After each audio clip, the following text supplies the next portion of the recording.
শতাধিক কোরআনের পাখি, হাফেজ ও সদস্যদের নিয়ে অনুষ্ঠিত হলো বরিশাল বিভাগীয় সাংবাদিক পরিষদের ইফতার মাহফিল। বরিশাল বিভাগীয় সাংবাদিক পরিষদের আয়োজনে শতাধিক কোরআনের পাখি, হাফেজ ও সদস্যদের নিয়ে অনুষ্ঠিত হলো ইফতার মাহফিল। 22 মার্চ শনিবার 21 রমজান নগরীর 5S গার্ডেন রেস্তোরাঁয় এই অনুষ্ঠানের আয়োজন করা হয়। অনুষ্ঠানের শুরুতে হাফেজ কোরআনের পাখিদের দ্বারা কোরআন তেলাওয়াতের মাধ্যমে অনুষ্ঠান শুরু করা হয়। এ সময় উপস্থিত ছিলেন সংগঠনের সুযোগ্য সভাপতি, তরুণ সাংবাদিকের আস্থার প্রতীক AK শামসুদ্দোহা। আরও উপস্থিত ছিলেন সংগঠনের সাধারণ সম্পাদক আলামিন আহমেদ, সহ-সভাপতি মোহাম্মদ সাইফুল উদ্দিন মৃধা, সহ-সাধারণ সম্পাদক মোহাম্মদ গিয়াসউদ্দিন সহ সংগঠনের নেতৃবৃন্দ।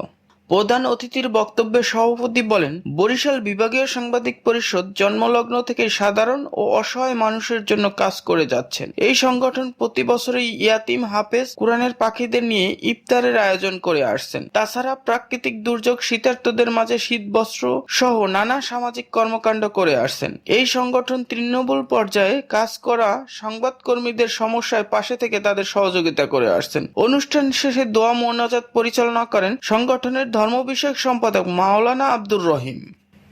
লিখন নিউজ ডেস্ক, বিজলি টিভি।